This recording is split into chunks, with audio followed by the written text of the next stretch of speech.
Okay. Again, we'll talk about education and higher education.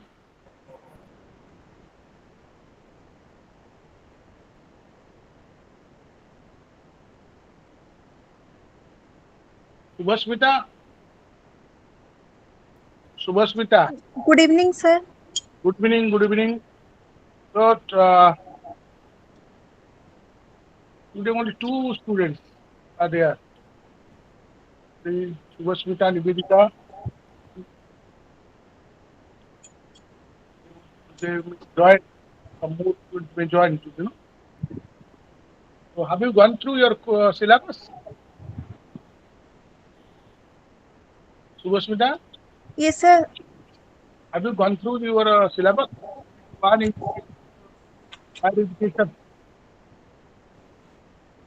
Sir, today you will teach us course 041, the growth and development of educational management. No, no, no, no. I will speak today on higher education. Unit one. Or Hello. 101, sir.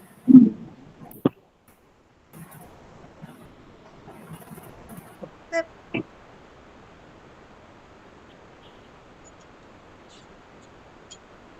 sir, is it class of MES 101 or 041? Yes. One zero one. What? Okay, sorry, sir. Actually, I am a student of 041. I think mistakenly I joined here. Okay, okay, okay. No issue. So if you have a class, you can join there, or you here. No issue. Okay. Sir, another class is there for MES 041. Might be. Let me check. At the same time, uh, there is also you do have the schedule. Let me check and say okay. Yes, I already checked, but this link is there.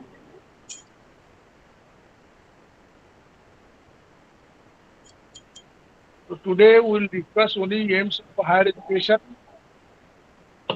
It is higher education historical perspective and development and perfection of individual, how higher education helps for the development of that. Higher education retrospect and perspective.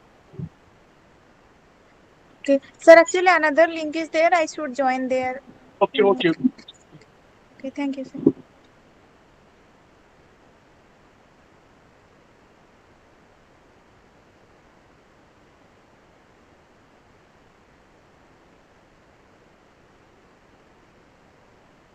Education in the changing Indian context and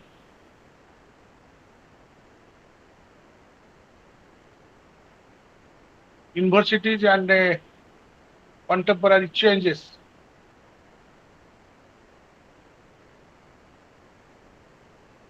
Today we'll discuss all these things. There are Niveta, do you have reading materials? Yes, sir. I have the PDFs of the book. PDF. Okay, okay.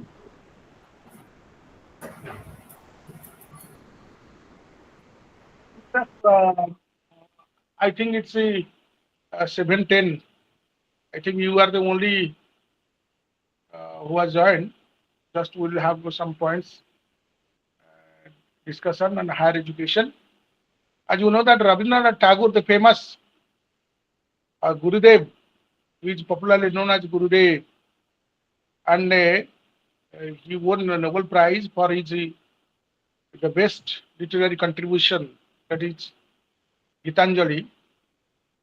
And he said, education means enabling the mind to find out that ultimate truth which emancipates us from the bondage of dust and gives us the wealth of not things, but of inner light, not of power, but of love, making this truth its even and giving expression to it. Rabindranath Tagore said that the education that enables the mind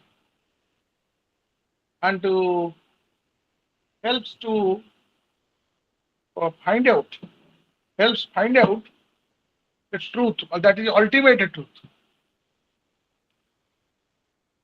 So higher education, if to higher education, that is something very nicely said, that higher education special position in educational system. All over the world, there are several countries. They have very good higher education system.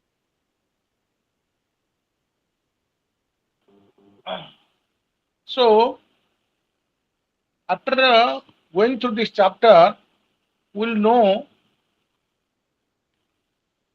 that the university stands for humanism, for tolerance, for region, for the adventure of ideas, and for the search of truth. It stands for the onward march of a human race towards even higher objectives. Education gives you the ultimate truth, but higher education gives the higher objectives. If the university is discouraged, if university discharges their duties adequately, then it will be well with the nation and the people. So we rely on university because universities offer us higher education. Higher education gives us values, knowledge, tolerance, region. So we must undergo higher education. We must get a higher education. And if perfectly universities discharge their duties, the nation and the people will go ahead, march ahead, will prosper. So after going through this unity, we can appreciate the meaning and significance of higher education, particularly education, discuss the changing role and functions of higher education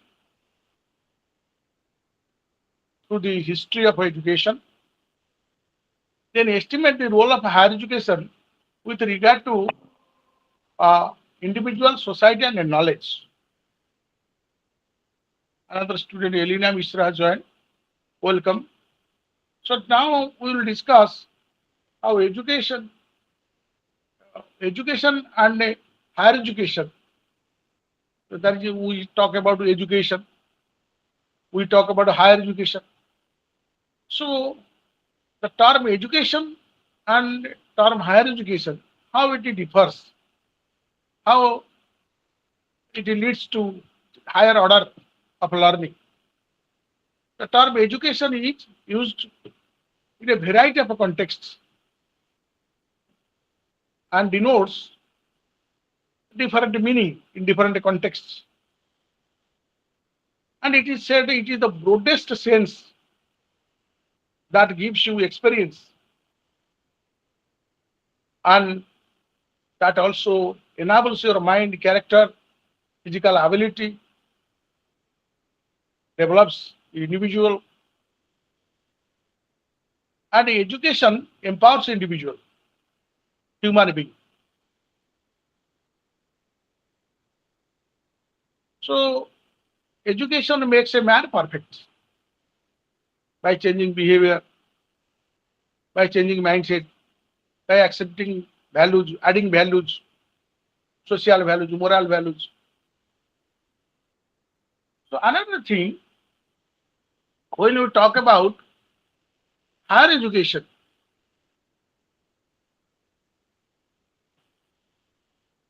it is something of highest order. You know that we have different levels of education.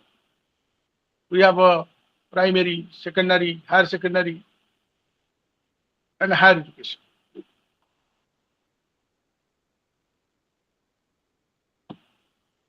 So primary education and higher secondary education or secondary education are different from higher education. So if you look at the formal arrangements of education,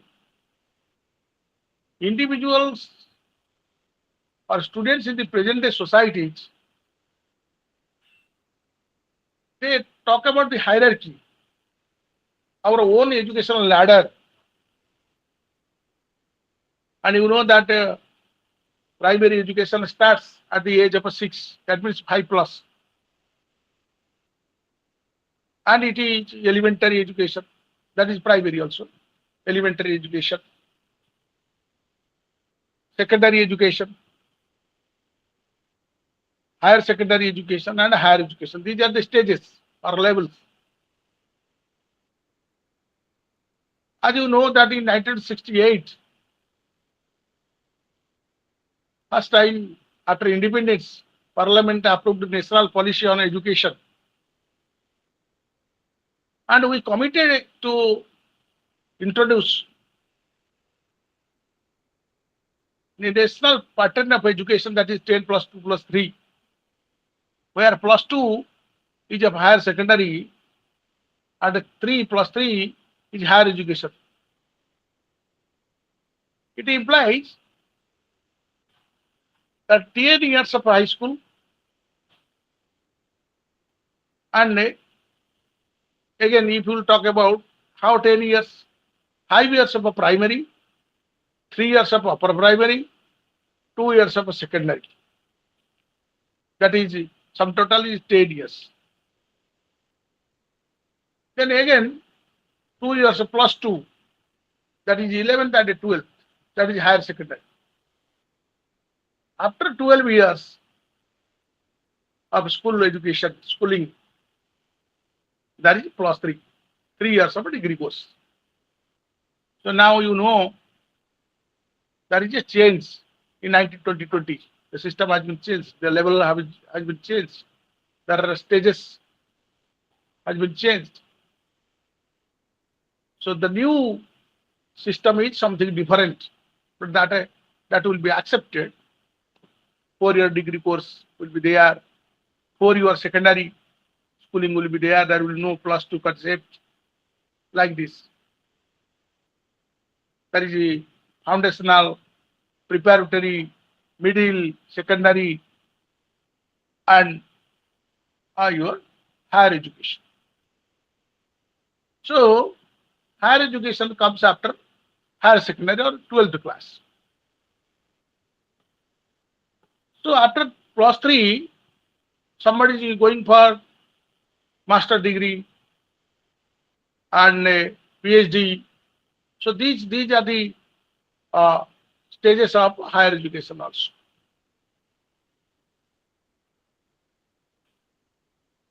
Higher education refers to education in the post-higher secondary institutions, colleges or universities, as we discussed.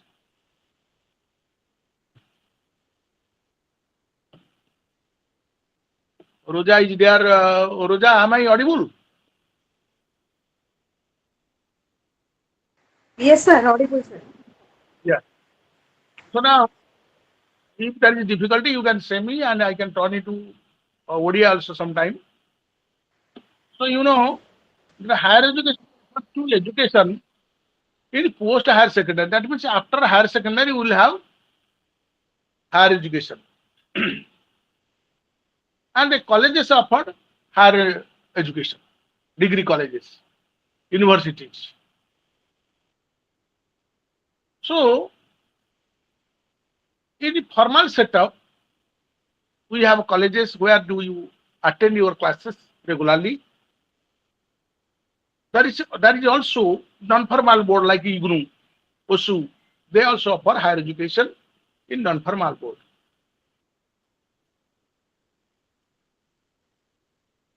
So higher education, as you know, that after completion of 12th class, that will say higher secondary, someone or a student is entering to higher education. Either it is the plus 3 arts, science, commerce. After completion of a 3-year degree, a student is going for again higher education, that is master degree in arts, masters of arts, science or commerce.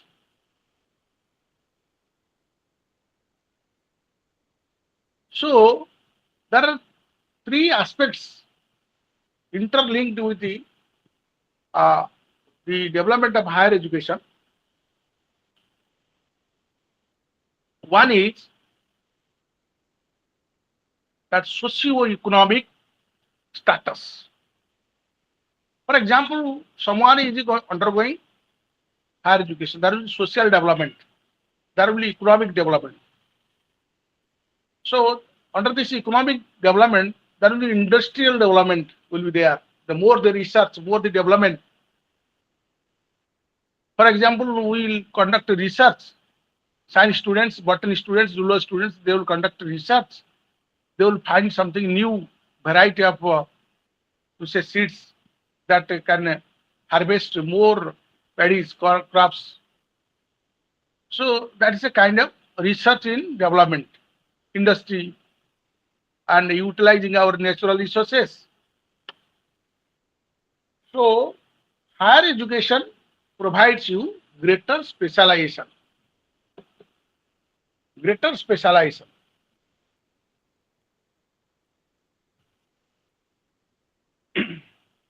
Particularly, if you look at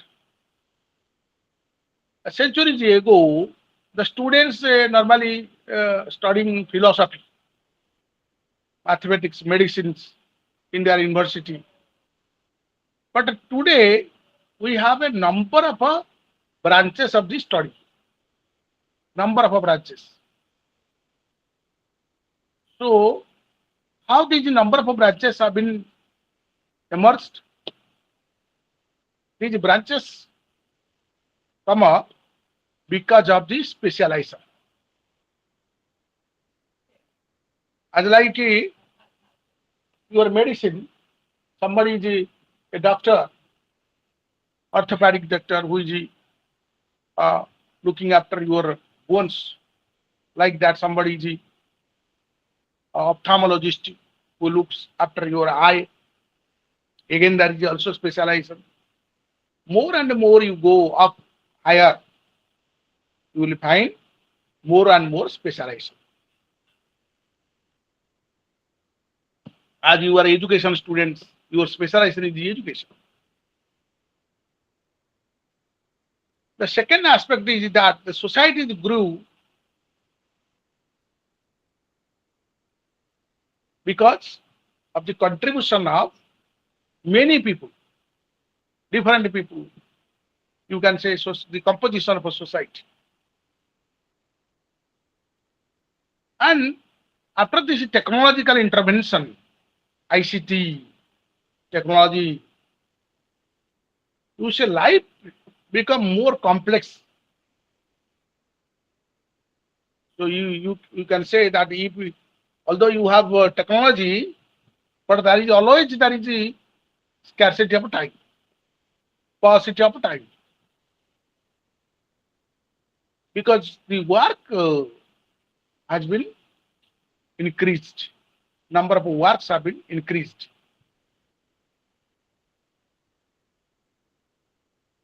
So the formal and institutional system of education is nowadays doing their research work, specialization work, and developing the students' knowledge in a specific area.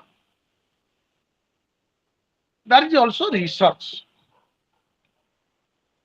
Research has emerged as one of the most significant dimensions of higher education today.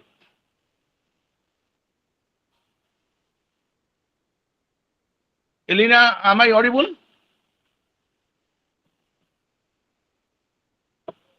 Hello? Yes, sir. Yes.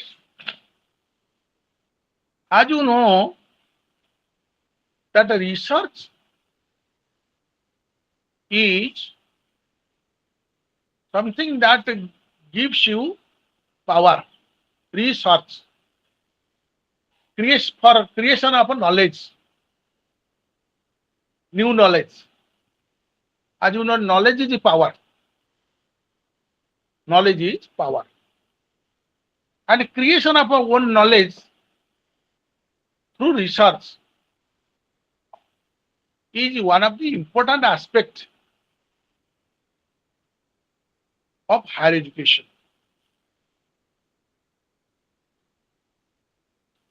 And creation of a knowledge is a tangible output of educational system because of which universities have acquired a new social status, particularly in developed countries. As you know, the developed countries, developing countries, underdeveloped countries, or we say third world countries.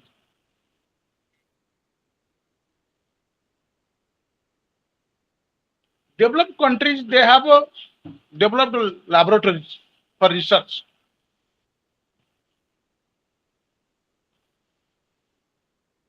And it is higher education that contributed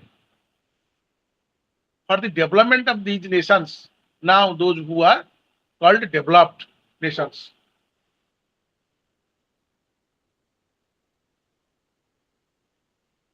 So, research is important for the development of, I would say, you have a higher education, a historical perspective. That means how higher education developed. What are the historical perspectives? If you will go back, that primary education was much emphasized. Thereafter, it was secondary education. Nowadays, it is the higher education. Higher education, as we have it today, is the outcome of a long socio-historical process and evolution. Today only we emphasize the basic characters of education, and particularly the earliest development of higher education, that is the establishment of colleges, universities.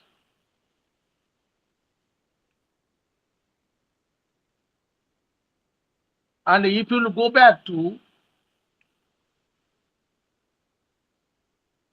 ancient Indian system, if you will get back to Vedic period, Upanishadic period, Buddhist period, how the objectives are being changed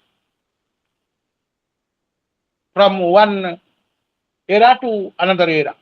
During Vedic period,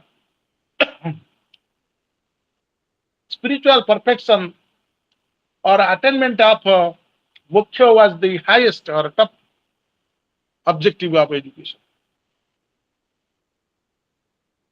Higher education during Vedic and Upanishadic times was meant to prepare individuals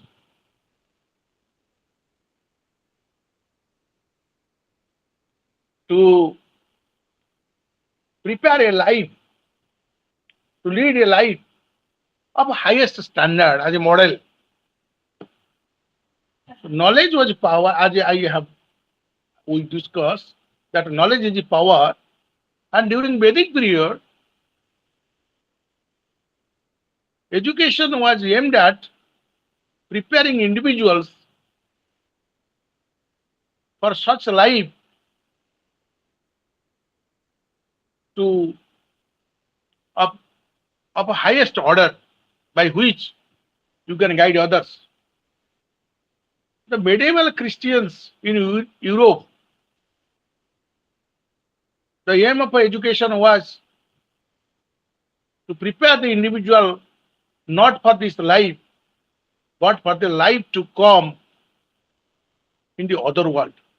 There are two things. So you are living today and you are preparing to live tomorrow. These are two things. So our education was based on individuals for a life. How can you lead a smooth life, meaningful life, spiritual life? That was the objective of Vedic education. Whereas in the medieval, the Christians in Europe aimed at to prepare individuals not for this life, but for the life to come in other world. That means life is after death. So these are the some of the to say perceptions or objectives of education during ancient time. The Christian, the salvation promoted the values of humanity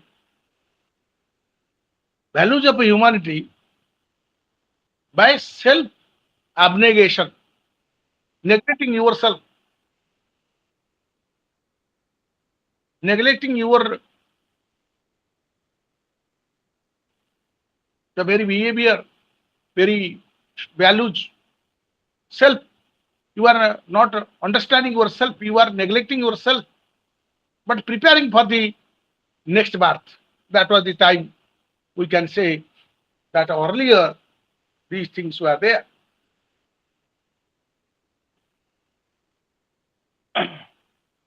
So time down to uh, the history, the changes very often came to education, particularly higher education also.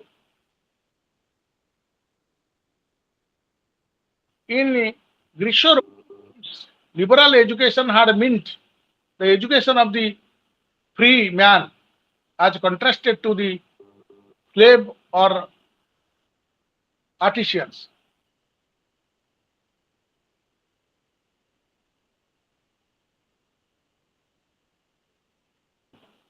So,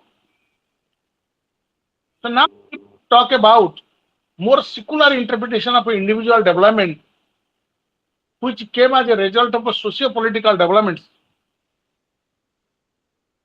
produced the concept of liberal education. Liberal education had meant that the education of the free man, education of the free, as contrasted to the slave or the artisans. Liberal education means education that you like to study. The slave did not work of the world enabling the free men, the aristocrats, to devote their leisure for the development of their mind and intellect in a feudal society of Europe. That is the history, as I talk about, that how aristocratic people, as you know, that aristocrats, those who are ruling and advisory body to the rulers, they are the aristocrats. They devote time for their intellectual development, study, and this is happened by freedom. That's why in Europe, the liberal education at the higher level comprised of the study of grammar, logic, rhetoric. Grammar, as you know, that grammar is there, logic is there, arithmetic, geometry, astronomy, music. These are the liberal education. Genesis of liberal education, we can locate the concept of higher education as a means of learning, creative use of a leisure time, rather than providing a way to earn living. So you can understand that you are pursuing education, undergoing education, taking admission and studying not to earn, but to creatively use your time, meaningfully use your time. meaningful use of leisure rather than providing a way to earn a living. So these are the liberal subjects developed. These subjects are the creativity. So this is not meant to for bread and butter. Time changed again. So thereafter the social and economic conditions changed during Renaissance. The revival of the commerce, rise of urban life, and the decline of the rural castle and monastery. By the way of a change in the social scenario, social setup, societal requirements changes, again the education changed. So the commerce, rise of urban life, there was settlement, urban life, decline of rural castles and monastery. A humanistic movement began in the education. There was a change in education and a humanistic movement started. Humanists wanted learning for the express purpose of life in this world, which included appreciation of a culture, inculcation of a values, teaching skills. These are the humanistic approaches, that the values, inculcation of a values, like your moral values, truth, sincerity, and honesty. So that values will add to the personality. And some teaching skills also developed during this period. So the aim all around the development of an individual who was now being given as an educated human being and prepare them to fit to different situations, to handle different situations. Thereafter, there was a change also. The development of an individual has also been interpreted as his or her development as a citizen of the state. So if you look at the development of an individual, for example, we say that Nivedita is excelling, having a very good career, or Elena is having a good career. So that is treated as the success of a citizen as well as the state also. If you are good enough and bringing name to you, and as well as the state is also feeling proud of you. So that concept was not there, but in this time, during the history, that this perception came that the development was interpreted by the development of a citizen as well as the state. And it is believed that individual has no existence apart from the state. So you cannot say that I am alone can do. The state is with you. For example, that you are reading in a college, school, everything. That is the arrangement of a state, not individual arrangement.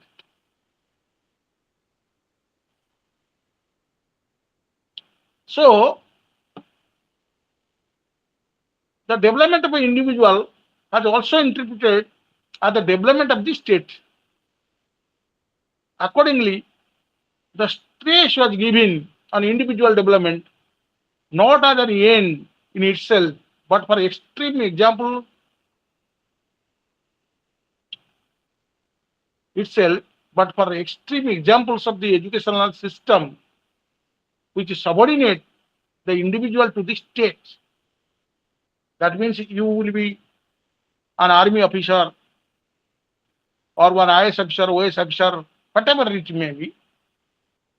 But that is for the state. not for yourself.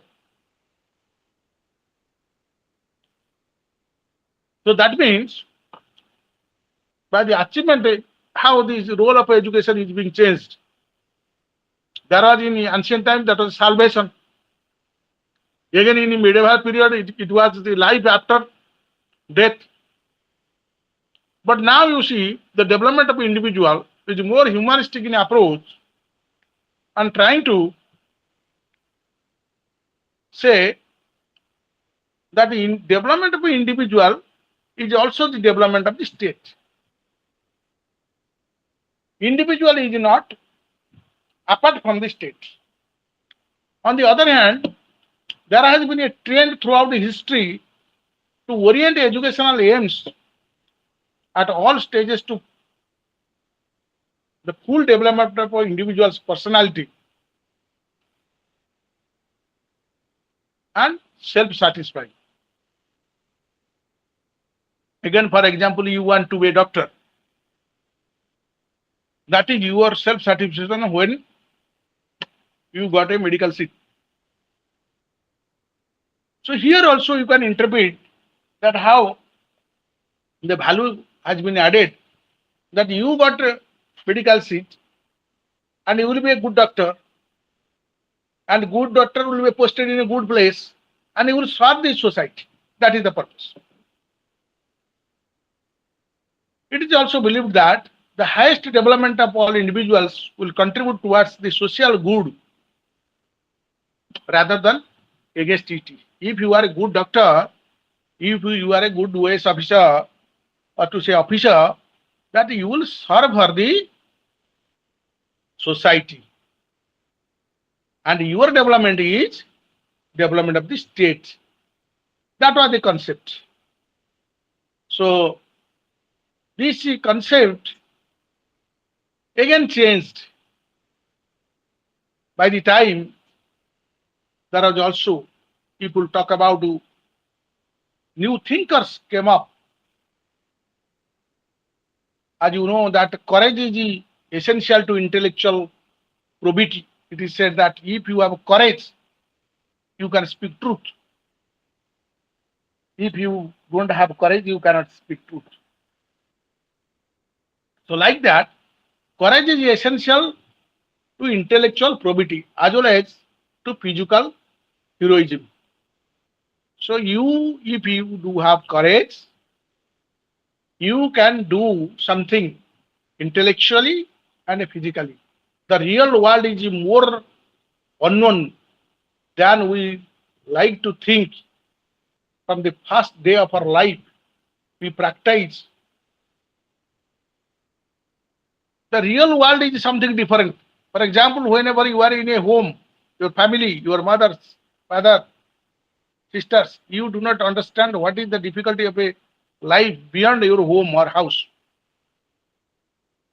Because you don't have imagination that what is the complexity of a real world beyond my house.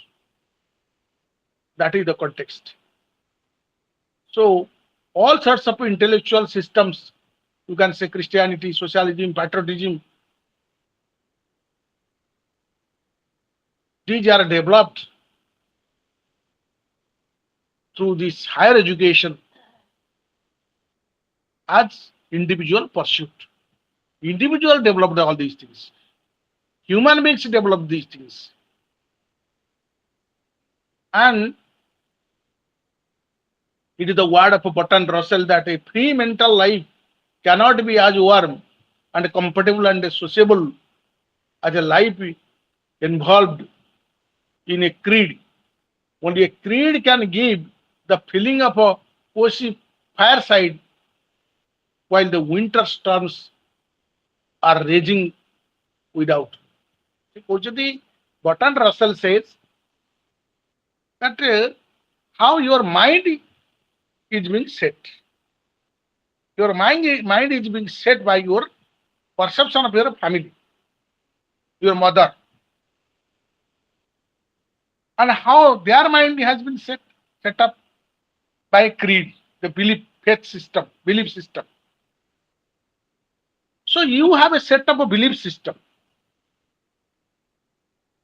and you live throughout your life through this belief system. So when there is a change, there is education, there is intervention, you resist. So what Anderson speaks that there is a, if you will change, there is a difficulty. If you are in the perception what your parents do have and the pattern you have developed, the mindset you have developed, you can go on. If you will change that, you will face difficulty. Nivedita and Elena, two students are there. So you see that Jiddu Krishnamurti, a contemporary thinker, talks about the aim of education being the development of a seeker of knowledge through the process of inquiry. So knowledge can be acquired if you are a seeker of knowledge.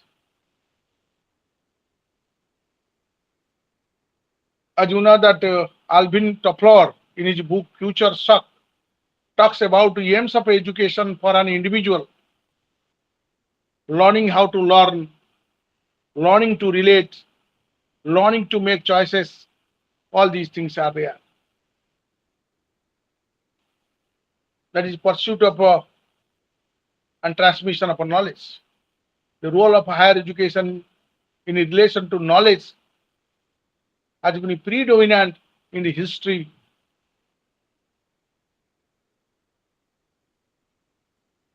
The individual development, transmission of knowledge throughout the history has been changed time and again.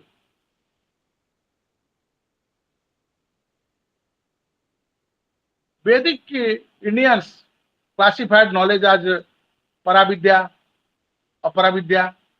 What is Paravidya? Nivedita, can you say what is Paravidya? No, sir. Paravidya is the knowledge that transcends human experience. That is spiritual knowledge. Spiritual knowledge. That is called Paravidya. And Aparavidya is not spiritual, but it is the experience of a daily life. So you, whenever we talk about Mukhya, spiritualization, these are the ancient literatures, stages during Vedic period. During medieval period also there are many changes. Ancient period, medieval period, modern period. There are three periods. So now whenever we are in the modern, somebody says it is postmodern also. When Britishers came, modern period started.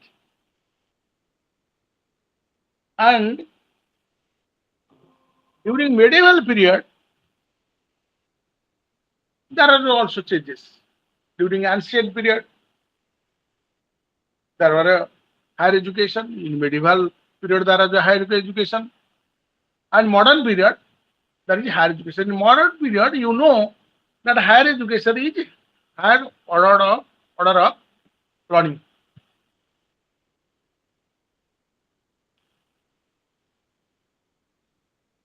Higher education has been the society itself. In relation to the society, higher education has performed three kinds of functions. What are these three kinds of functions? One is conservative function.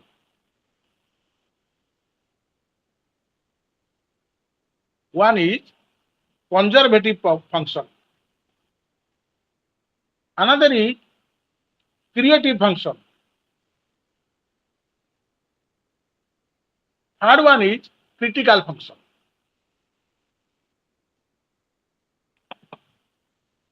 So, if you look at conservative aspect of education, that means to preserve For example, the cultural values, cultural practices, that is being conserved because that is our identity. We have certain cultural values, practices. So our behavior is related to culture. We are being to say abide by the cultural rules.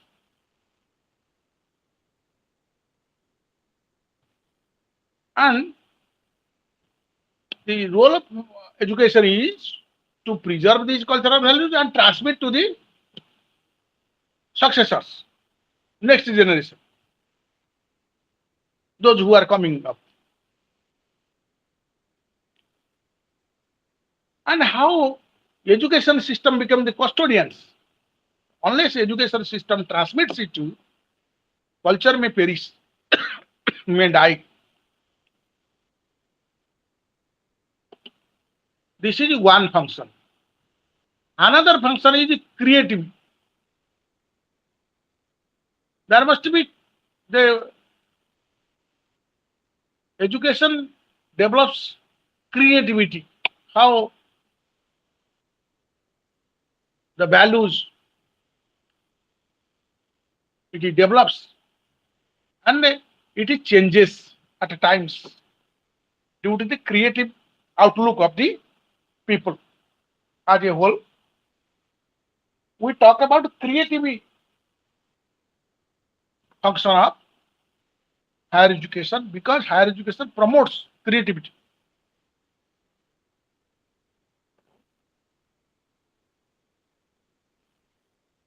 And second thing we say that is critical.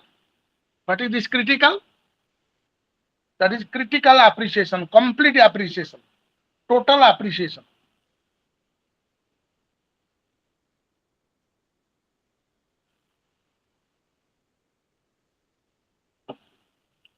And if you look at the medieval universities, which are the forerunners of the modern universities primarily, concern themselves with the transmission of established tradition in knowledge handed down from Aristotle. So if you talk about Greece, they have also that system, how to transmit as well as creatively verify, critically evaluate whether it is applicable to us anymore, it is useful to us or not. That is critical evaluation.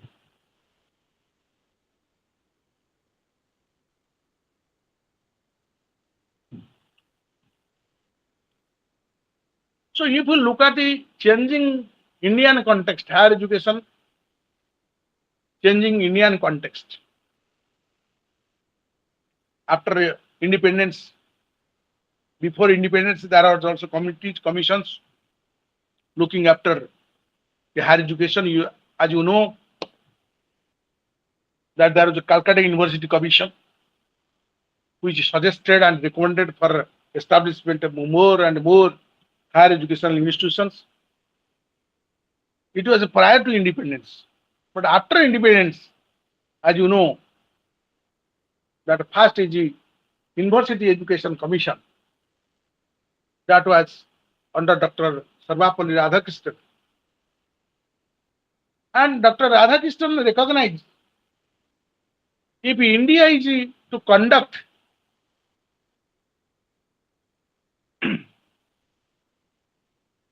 if India is to confront the confusion of our times, there are many confusions in our time. If India as a nation to confront the confusion of our time, she must turn for guidance not to those who are lost to the exigencies of passing hours, but to her men of letters and men of science, to her poets, artists, and her discoverers and inventors. These intellectual pioneers of civilizations are to find out and train in universities. So what he is like to say, Dr. Sarvapalli Radhakrishnan, as you know that he was the president also, was a pioneer and speaker of Indian philosophy all over the world. He was a popular teacher, and his birthday is celebrated as Teachers' Day. He said that there is many confusions in India, and we will not allow these confusions, and we allow our youngsters, our college going students and university attending students to pursue knowledge and train their minds, and that can be done in universities and colleges, which are the sanctuaries of a minor life of a nation. So like the Kothari Commission, University Education Commission also said like this. Kothari Commission said the destiny of India is being shaped in your classrooms. Another thing,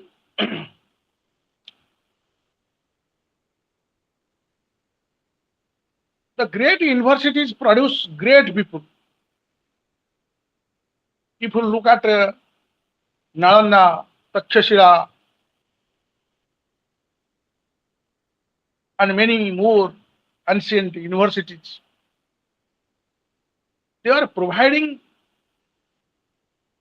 knowledge to change the future of a nation through social discourses, through social movement, through arguments, through logic, through power. You know about Chanakya.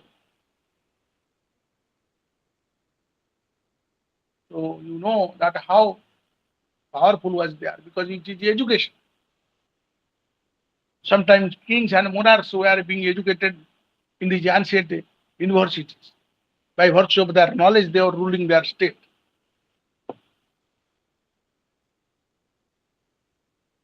And moreover, the educational system must not be only theoretical. More vocational and technical education must be imparted. And it is necessary to serve the spirit of a nation.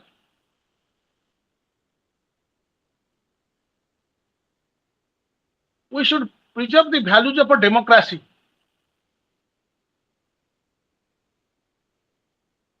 What is democratic value? Nivedita, you say. What is democratic value?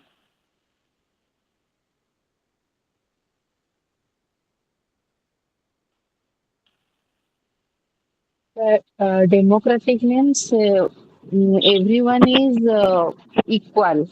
Means we can say freely what we wish.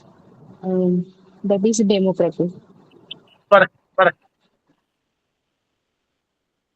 Democratic values implies equity, equality,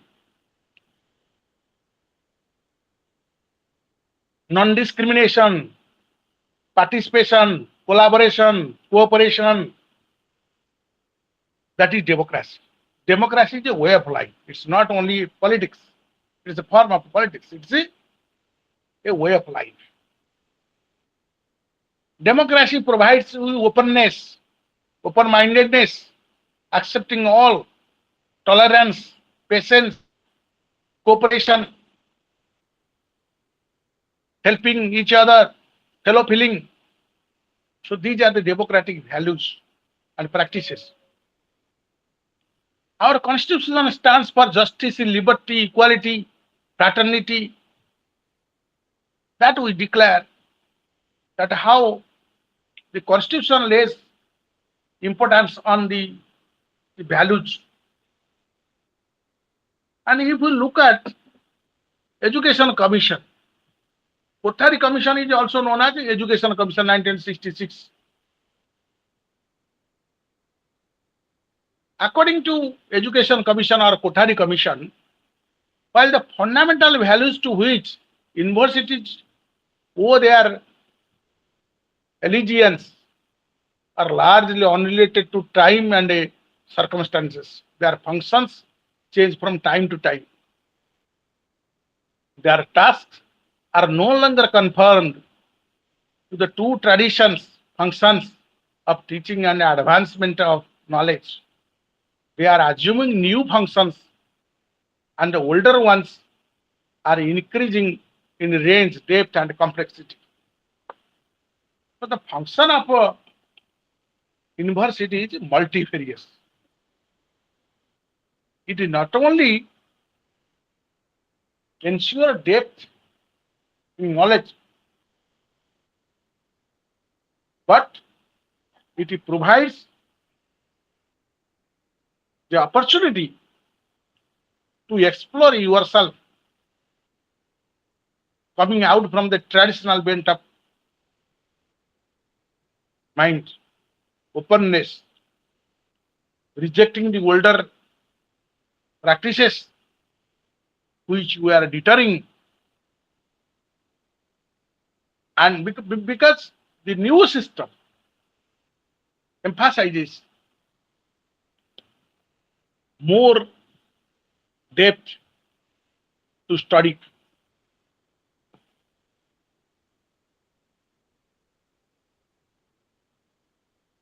So if you will make a very short note, what are the functions of universities in a modern world? Number one, to cultivate new knowledge. Number two, to provide right kind of leadership. Number three, to provide society with competent men and women trained in all professions. Four, strive to promote equality, social justice. Fifth, foster the attitudes and values needed for developing good life. Six, to bring universities closer to the community through extension work. ଏଗୁଡ଼ା functions of a university.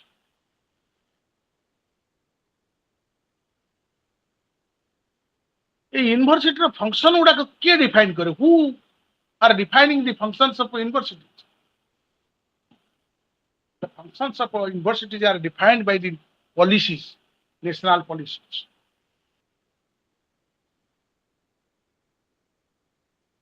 So if you look at in the 1980s and 90s, there was a rapid changes in the higher education. Why there was changes? Because the concept of globalization was accepted. Elena, what is globalization?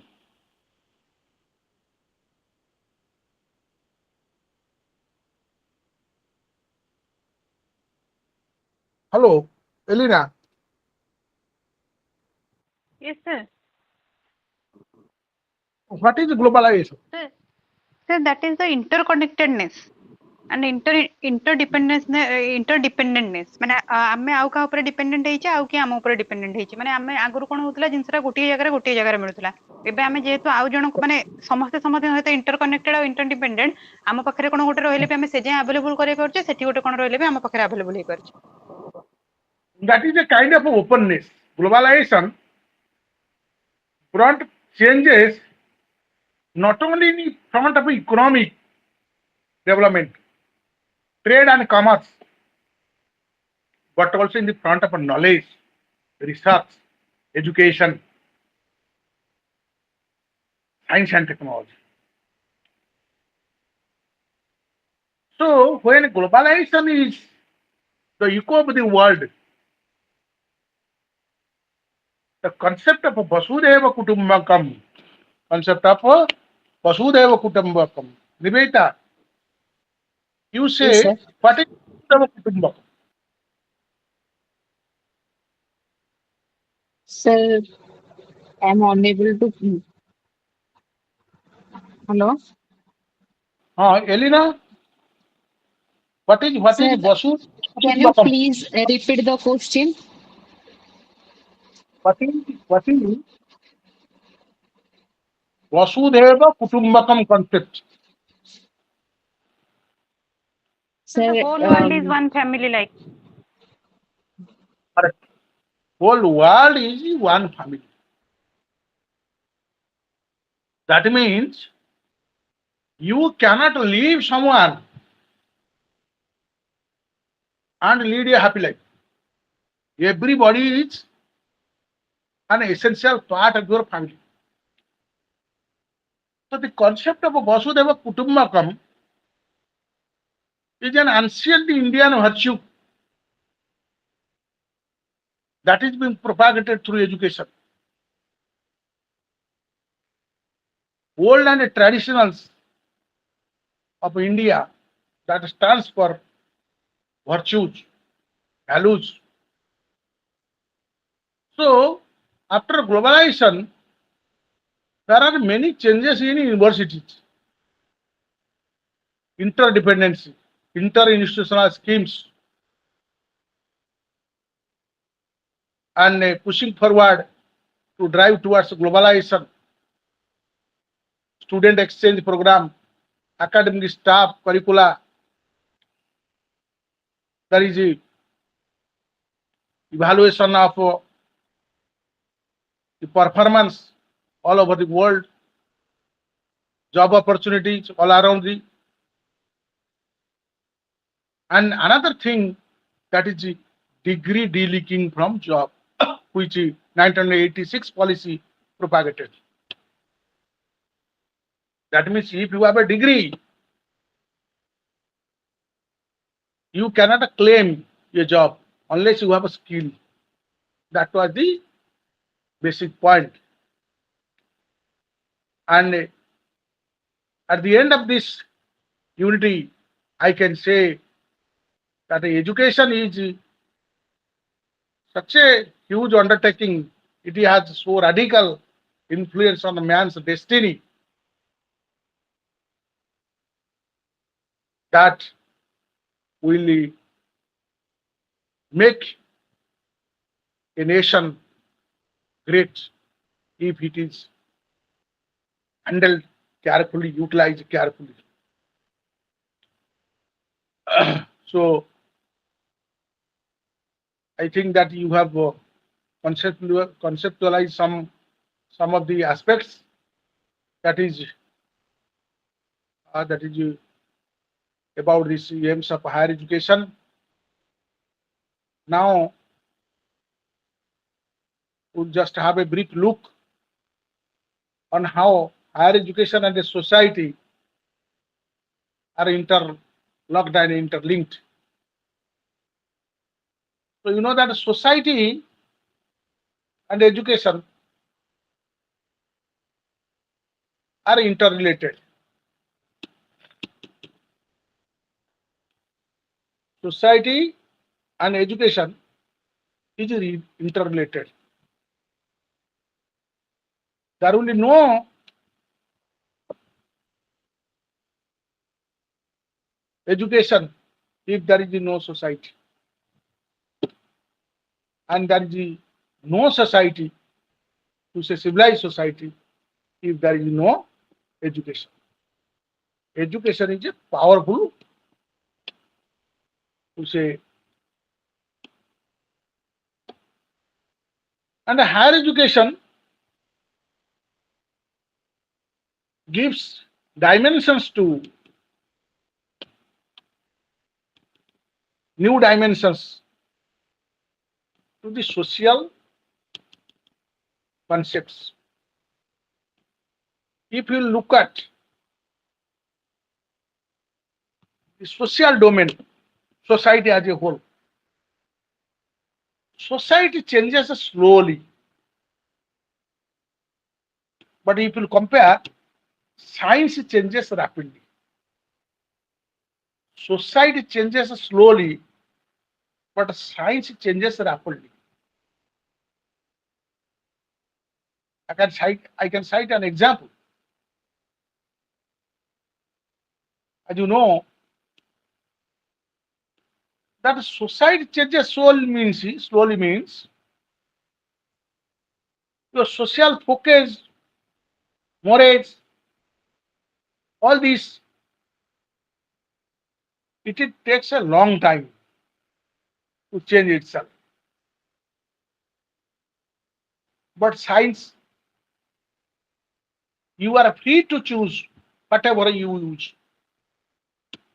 For example, if I will say that how marriage system cannot be changed radically, although there is some changes, but changes are not so fast as like the system of science, technology, infrastructure.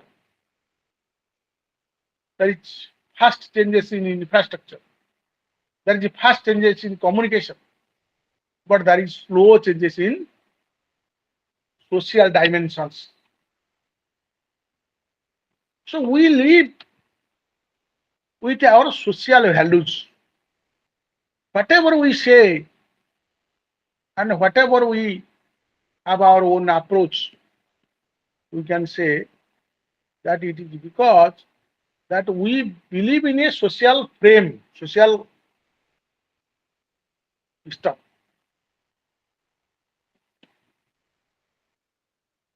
So education has always played an important part in preparing men for a society and molding them accordingly. That is the role of education. And you know that the society has its own system, economy.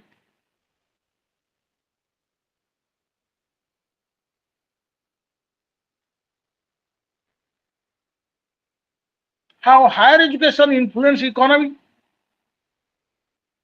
There is a relationship between education and economy.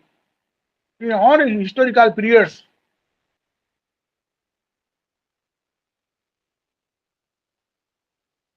economic position plays an important role. Right from that day,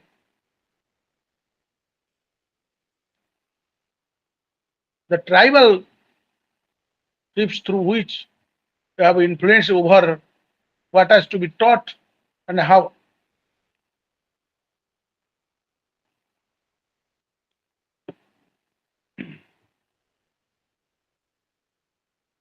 Some aspects of relations between education and economy are quite obvious.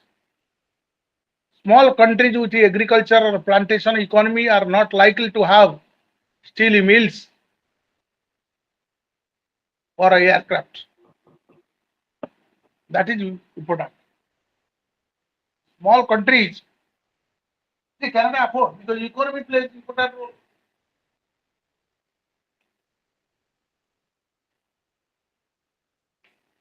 So small countries and big countries, they have their own system, own economic position. If you look at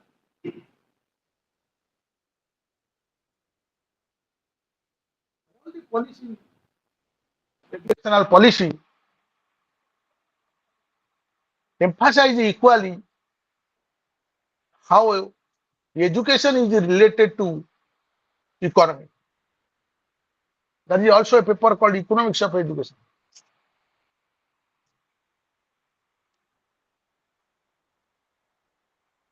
And gradually,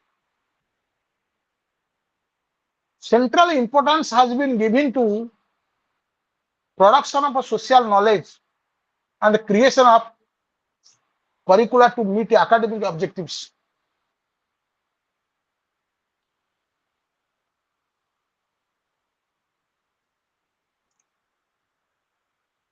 There is also society that is the that is represented by the state government and higher education. If we look at the relationship between state and higher education, you cannot imagine higher education without state. So state is powerful. State provides all opportunity, prepares, develops these academic institutions, universities. State is the manager to say for economic growth.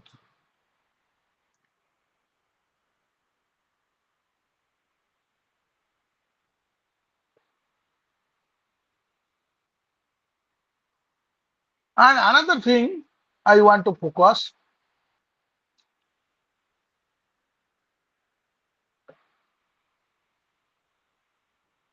education cannot contribute to the integration of a society by passing on the norms and the values to the next generation. Rather, its contribution should consist of developing skills, sense of connection, communication. So these are very powerful. That is called sense of connection, developing narrative skills. So only passing through values is not just sufficient. You have to deliver. Whatever you learn, you should deliver.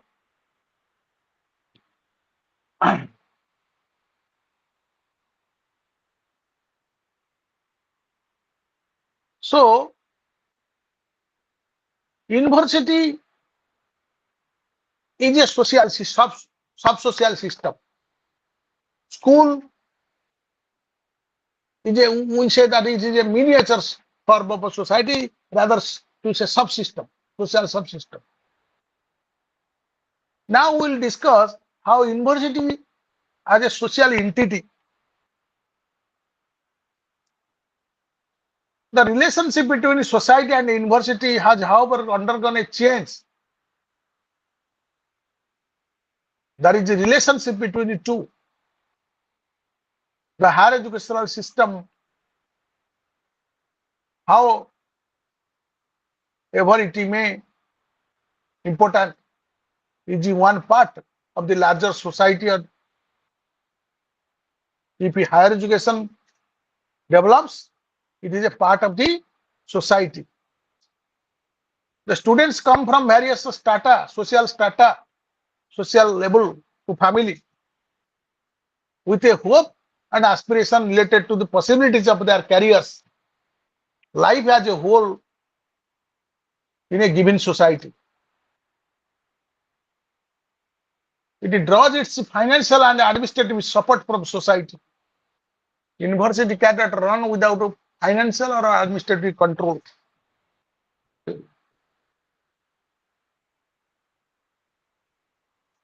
The intricate relationship between society and higher educational institutions can be observed on the basis of the role played by society and institution.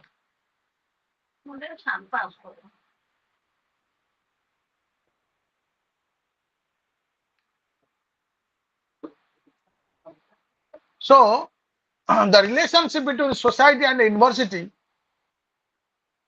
is not constant. It has undergone changes.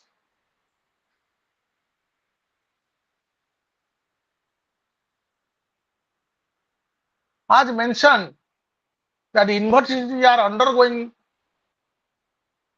and defining the role and purpose. Its role and purpose. The changing context of higher education. Institutions can make themselves relevant to the society by being more flexible and open. Universities engage in meeting lifelong education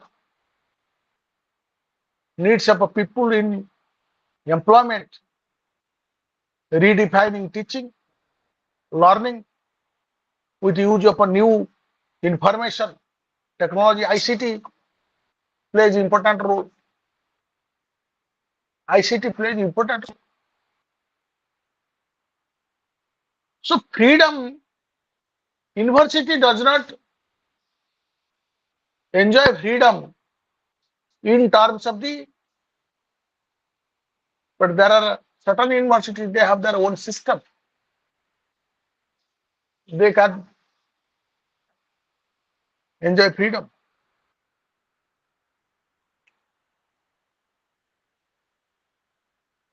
So, although universities are no longer the only players in the generating new knowledge through research, they still have a vital role in evaluating the public policies and in forming multidisciplinary teams to tackle societal problems. So public policy, whatever public policy,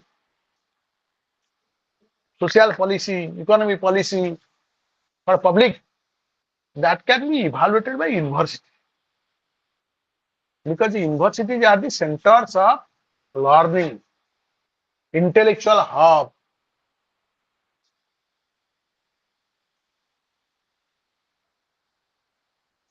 Therefore, freedom is undoubtedly required for higher education institutions.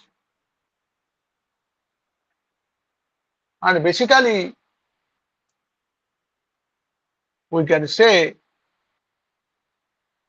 that to scrutinize the function of society in the changing contexts.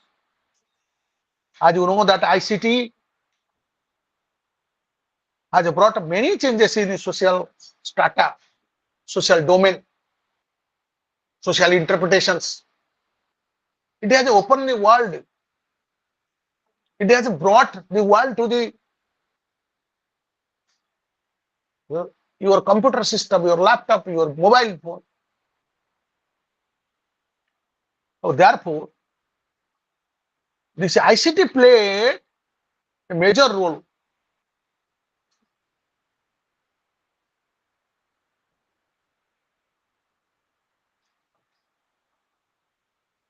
When you speak that university autonomy, we mean it's a right to govern its own affair, and particularly its rights to carry out its legitimate activities of teaching and research without interference from any outside authority. We say universities are autonomous bodies. How they are autonomous bodies? Because they have academic freedom to conduct research, to set their syllabus, and to provide guidance, to speak on public policy, to determine itself as the academic grounds, whatever they can teach, when taught how it should be taught, who may be admitted to the study. These are the some of the areas where university and universities are enjoying autonomy. They are autonomous. They are not under control of government. But nowadays, universities are governed and controlled to some extent, not largely. So how to run academic programs and activities within the financial bounds laid down by the government by raising funds from different sources from self-financing courses. Only an autonomous institution free from regimentation of ideas, pressure, power, politics can pursue truth fearlessly and build independent thinking essential for the development of a society. That is said. Because the learning centers must be away from the clutches of the power center. But it is within the diameter of the government's program. Another concept we emphasize, that is academic freedom.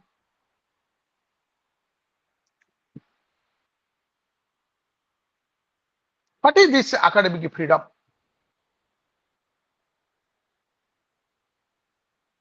This academic freedom is freedom of expression in all forms, can be justified in two fundamental grounds for the individual.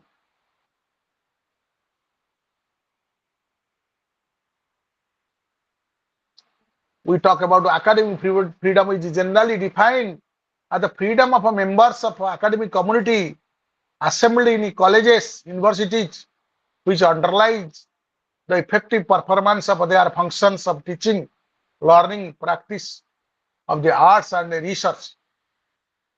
Further elaborated, this means that it would be regarded as an infringement of academic freedom for a university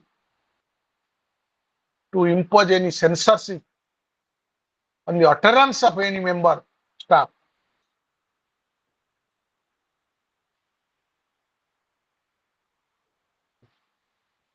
We talk about academic freedom. Another thing, another concept, we believe that what is the relationship between the academic freedom and institutional autonomy? Can we say that academic freedom is a kind of institutional autonomy? Academic freedom and institutional autonomy are closely related. The distinction between the two concepts is that while academic freedom relates to academics,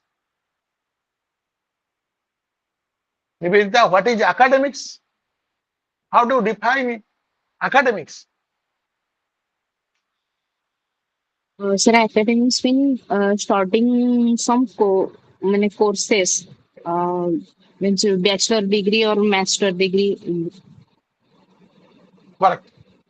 So this is a kind of a study, pursuing study, lessons, designing course, curriculum, teaching pedagogy, and your teaching learning resources. That is academic freedom. Setting curriculum, course of study, syllabi, pedagogical interventions, examination, certificate, providing certificate. Another thing is that academic freedom to some measure, but cannot be constructed as a sufficient condition. Is academic freedom possible without institutional autonomy? The answer is yes, but with reservations, where institutional autonomy is virtually non-existent. For example, the autonomous colleges, now you see these are the institutional autonomy. But what about academic freedom? These autonomous colleges never enjoy any academic freedom. Whatever they do to a minor scale, they have their own system of conducting board of studies, and publication of a result, but they cannot change the syllabus.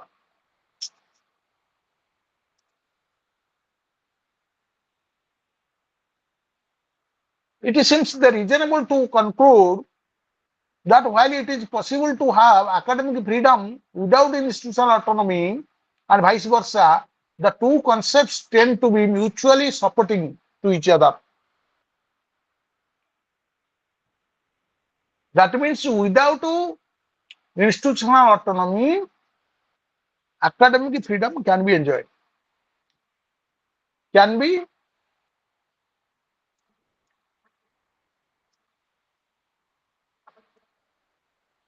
taken up. Academic freedom may be assumed as a privilege of academics. Elena, what is the academics?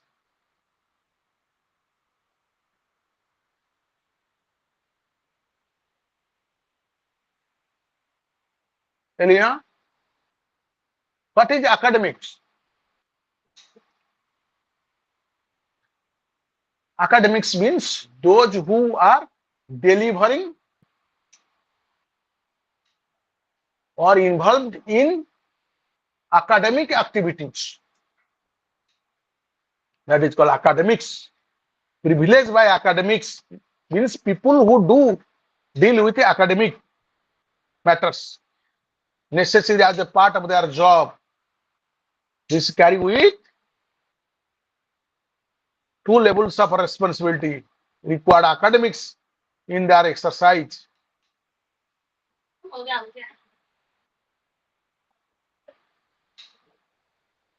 So internal responsibilities involve a due regard. The higher education, how many changes, how you see that how higher education is being changed. There is societal impact on higher education. We talk about external accountability, internal responsibility involve a due regard for academic freedom of other academics, the positive encouragement of academic developments, and acceptance of the procedures adopted for safeguarding academic freedom. What is external academic accountability, which may be formal or informal, direct or indirect, is owned to society, because society is the major funder of higher education. How society is related? Because without society, higher education institution cannot exist, because society is the agency which is funding higher education. Which society? The state is the dependent of the society. State. We say university is a social subsystem, but society has established a state, and the state is funding for academic development. Another concept in higher education that is mostly used, that is accountability. What is this accountability? Accountability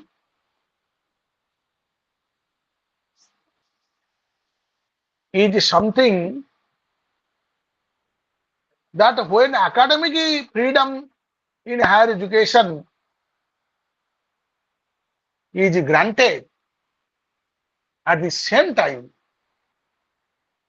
accountability is ensured. The demands of its funders for accountability. One thing, however, the change in recent times, that is more stringent funding procedures accompanied by specific funding arrangements, resulting in increasing accountability in higher education. It is difficult to judge whether increased accountability is reasonable or whether it goes too far infringing the academic freedom. So when we grant academic freedom, we also ensure there must be accountability. For example, in a college there are a large number of students, but nobody is passing examination. So the question of accountability comes. That means although you have given the opportunity, but teaching learning is not undertaken carefully. That is important.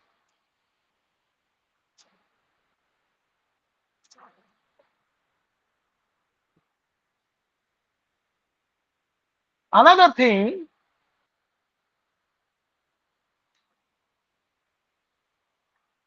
we should give the freedom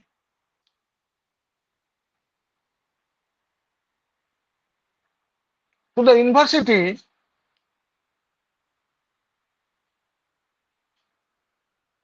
to go for critical analysis and basic research.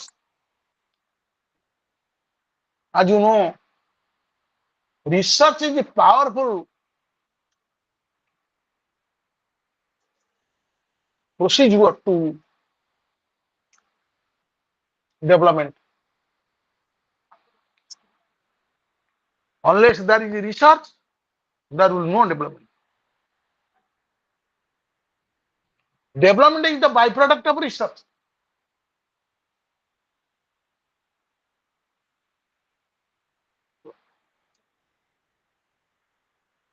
Innovation for local needs, generation of economic with the local sources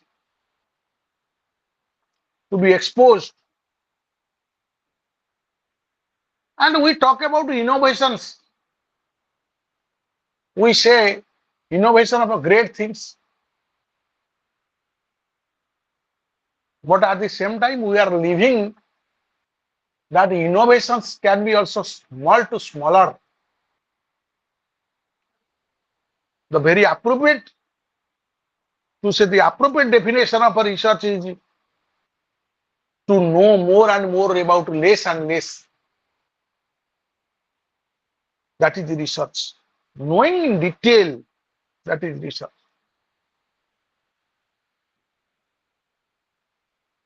So accountability leads to development. Autonomy is there. Autonomy also provides accountability.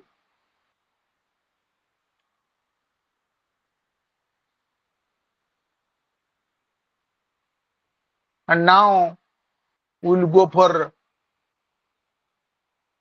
the discussion because we have come to one end, that how there has been a long tension between the demands of academic freedom of education and their demands for funders, how the society is being related to the academic institutions.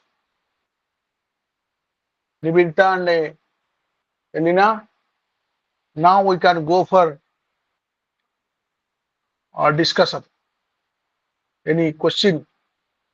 Discuss how autonomy and accountability are two sides of the same coin in the university system. And you can ask question, we'll discuss. Now it is time for question answer.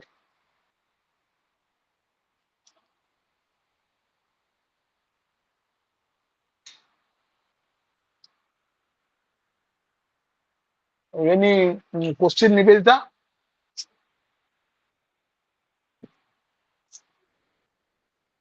No, sir. Elena, any question? No sir, no sir. Sir पढ़ला ପରେ ଯଦି doubt ହେବ ପଚାରିବୁ next class ରେ. हाँ नहीं doubt हम कौन ये टे बुझा हम या कौन किसी डाउट आगे नहीं परंतु ଆଜ୍ଞା sir. जो टर्मिनोलॉजी सब डिफिकल्ट टर्मिनोलॉजी रही से गुड़ाक जब जानी that is a flow ancient time रे केमती यूनिवर्सिटी सिस्टम थिला हायर एजुकेशन थिला धीरे धीरे ancient time रे ମଧ୍ୟ that was the responsibility of the society जंतु तक्षशिला नालंदा बल्लभी ଯେତେ ଇନଷ୍ଟିଟ୍ୟୁସନ ସବୁ ଡେଭଲପ କରିଥିଲା that is the contribution of the society. Society means a group of people. Kings and monarchs, they are funding the institutions. There are academics. Academics means teachers, professors, erudite leaders, orators, eminent scholars.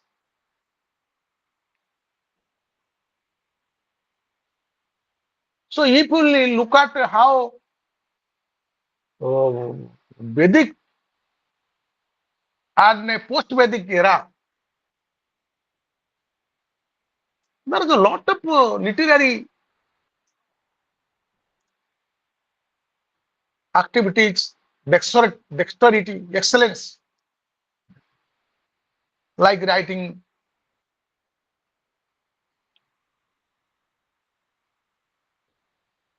Veda, Upanishads, Ramayana, Mahabharata, in different ages. How superb is the system?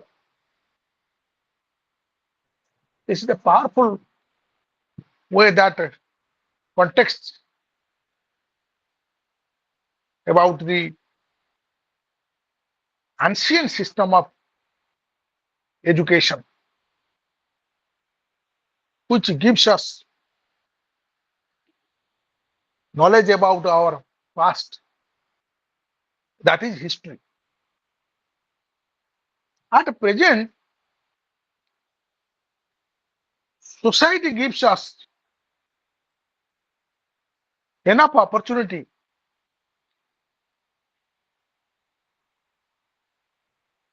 to pursue knowledge,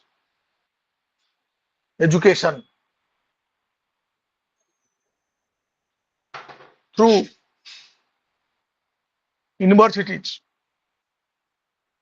through globalization.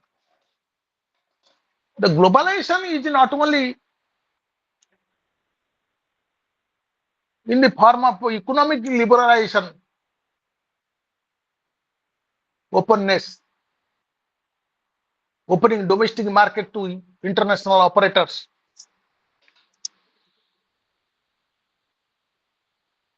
But also, it opened the gateways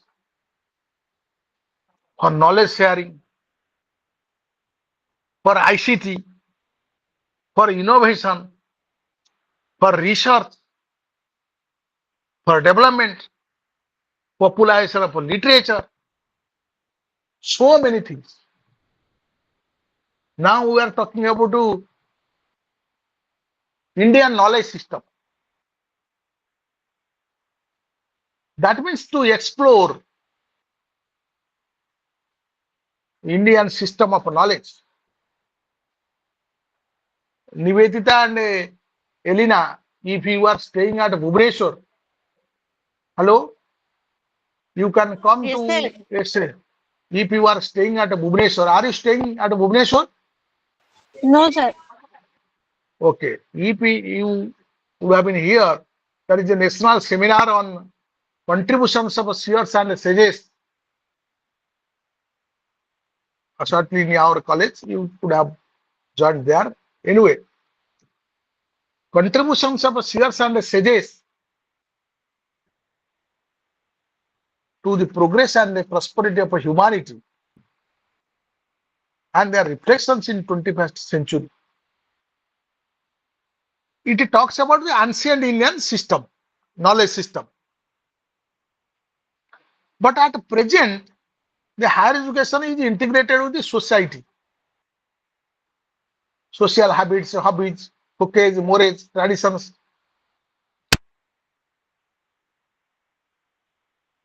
These are being modeled by changed by the system. Education system is a powerful system. University system is a powerful system. It has its autonomy as well as accountability because it is funded by the society or state.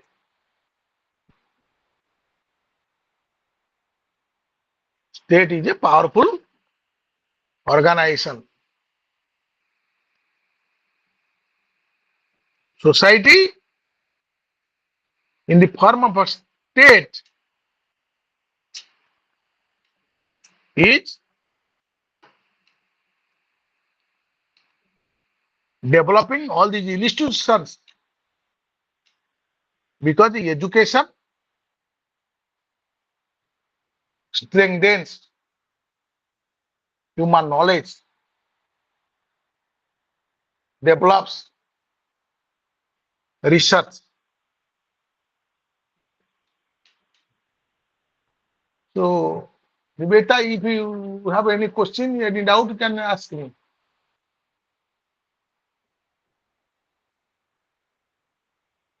The class will you over by 9, no? No doubt, sir. Not able to sorry to? Again, sir. Okay. So you prepare your notes and if you come across any doubt, we can discuss in the next class. Okay, sir. But there is 10 minutes. Let us have a discussion that how this knowledge, Indian knowledge system, in the liberal education, that is they are that is being highlighted in the context of our present education system. And now NEP 2020 has given an elaborative or elaboration on the new system of education, particularly higher education, making it more open, more accessible, more diversified. And earlier it was 3 years, but now it is 4-year degree. There is changes in examination system, everything.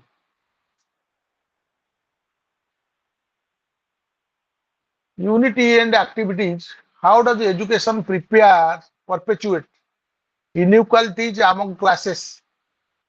Think about the members of the teaching community in your college, university. What kinds of people occupy the highest position? How many of them are first generation learners? What is first generation learners? Niveta?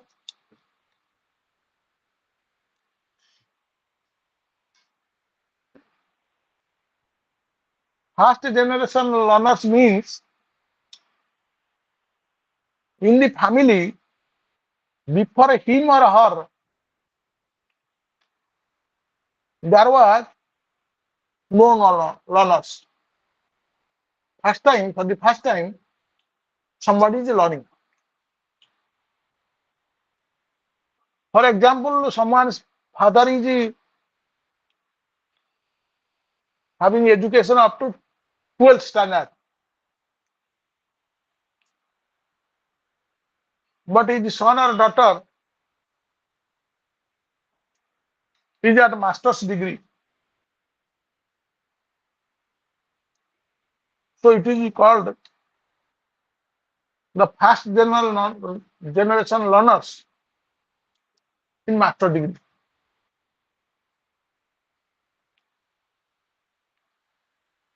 There are many areas where parents are illiterate, but their children are learners. They are the first generation learners. Another unity and activity is make a list of your students in a class. Estimate their socio-economic positions. Compare these positions with such factors as their performance in class, their extracurricular activities, and their vocational goals. But function of education is highlighted by the exercise.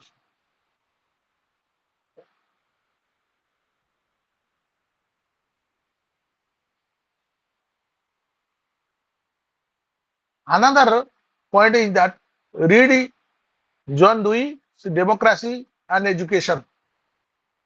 John Dewey has written a book named Democracy and Education. To know his views on education and society. How John Dewey had one observation on society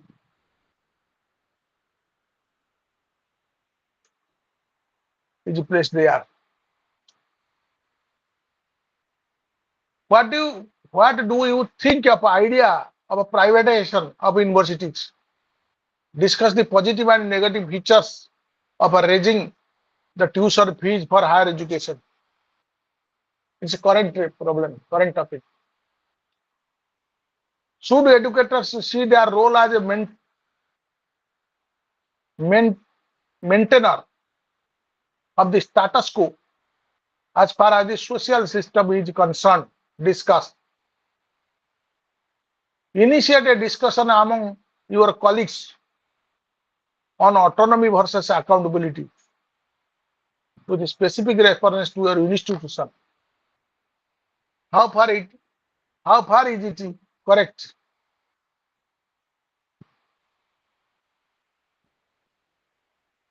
So now we may conclude. Thank you very much for joining today's class. Thank you.